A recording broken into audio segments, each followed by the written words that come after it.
Let me ask you a question, and I want you to be brutally honest with yourself. How many times have you sat down to do something important? Maybe it's writing that essay, starting your business plan, or finally going to the gym, and within 5 minutes, you're scrolling on your phone. You tell yourself, just one quick video. Next thing you know, 2 hours have vanished. You haven't done any work, and you feel absolutely terrible. You feel lazy. You feel unmotivated. You feel like you're broken. But here is the secret that nobody tells you. You are not lazy. You are not broken.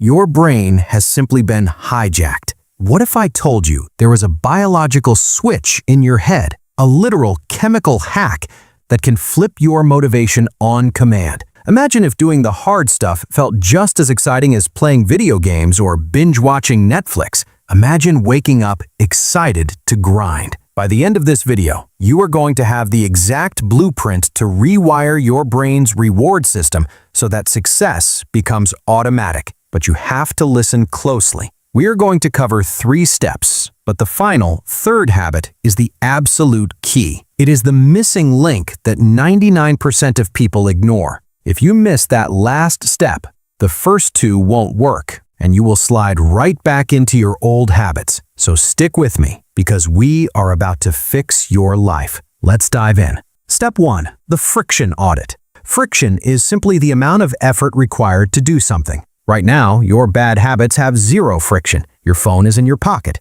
The TV is in front of the couch. The junk food is on the counter. It is too easy to make the wrong choice. Conversely, your good habits have high friction. Your gym clothes are in the laundry. Your books are buried under a pile of mail. Your laptop is off. We need to flip this. We need to make the bad habits painful to start and the good habits effortless. Here is your mission for today. The 20-second rule. Research suggests that if you can add just 20 seconds of effort to a bad habit, your brain will often decide it's not worth it. Do you waste time on your phone in the morning? Buy an old-school alarm clock and charge your phone in the kitchen overnight. Now, to check your phone, you have to physically get out of bed and walk to another room. That is friction. Do you play too many video games? Unplug the console and put the controller in a drawer after every session. It sounds stupid, right? But that extra 30 seconds of plugging it back in is often enough to break the autopilot loop. Now, do the opposite for the hard things. Want to work out in the morning? Sleep in your gym clothes. I'm serious. Or lay them out right next to your bed so you trip over them when you wake up.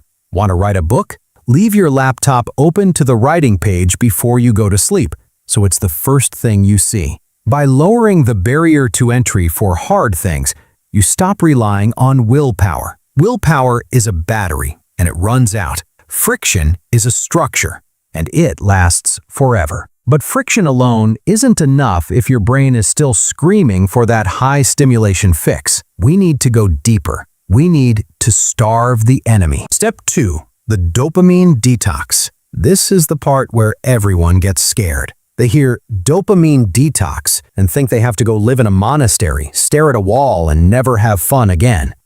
Relax. That's not sustainable. We are going to do a tactical detox. We need to bore your brain back to life. Here is the truth. Boredom is not your enemy. Boredom is the incubator of genius. When you are bored, your brain is desperate for stimulation. If you take away the phone, the TV, and the junk food, suddenly doing the dishes looks like a fun activity. Suddenly, writing that report looks like a masterpiece of entertainment compared to staring at the ceiling. Here is the protocol I want you to try for the next 24 hours. Pick one day, just one. On this day, you are going to eliminate all sources of cheap dopamine. No social media, no video games, no Netflix, no sugary junk food, no music with lyrics. Instrumental is fine. What can you do? You can walk. You can meditate. You can write with a pen and paper. You can read physical books. And you can do hard work. The first few hours will be agonizing. Your brain will throw a tantrum. You will feel an itch to grab your phone that feels almost physical. That is the withdrawal. That is the proof that you are addicted. But push through. By the afternoon, something magical will happen. A calm will settle over you. The The mental fog will lift. You will look at a book and think, hey, I actually want to read that. You are resetting your baseline. You are making the hard things feel easier because they are now the most stimulating thing available to you. Once you finish this 24-hour reset, you don't go back to binging. You reintroduce things slowly. You use them as rewards, not as a default. You only get to watch Netflix after the gym. You only get to check Instagram after you've finished your work block. You turn cheap dopamine into a prize you have to earn rather than a drug you take for free. Step 3. The secret sauce. All right, you made it this far. You know about the baseline. You know about friction. But remember I told you there was one last step? The step that, if you miss it,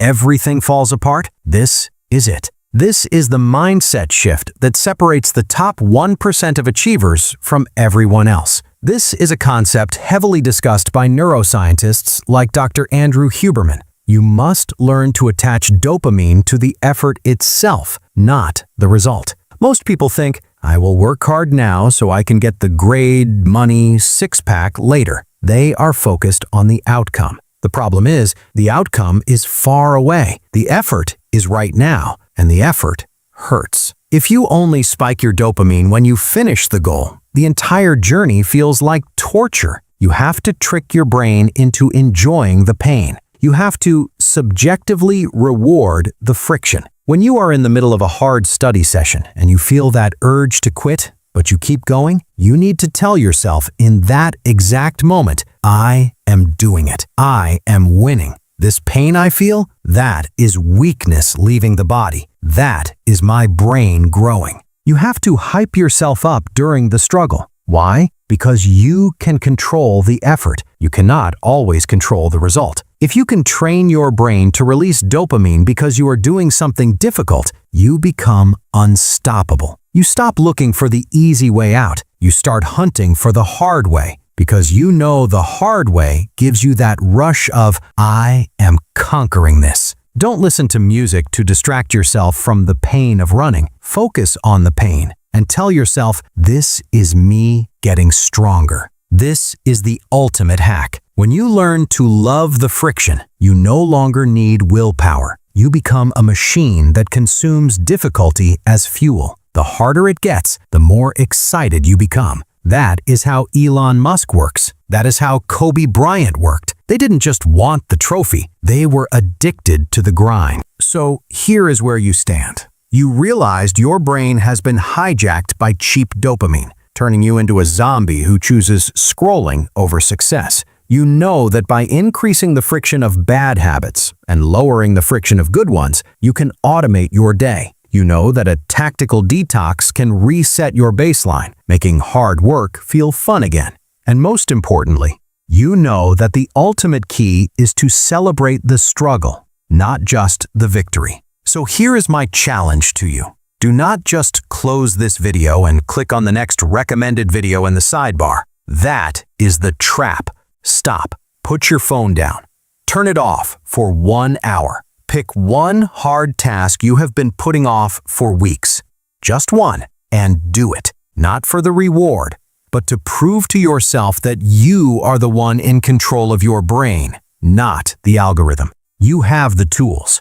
You have the code. Now, go rewrite your programming. If you want to master your mind and build a life of freedom, hit that subscribe button because we are just getting started. Go do the hard thing right now. See you in the next one.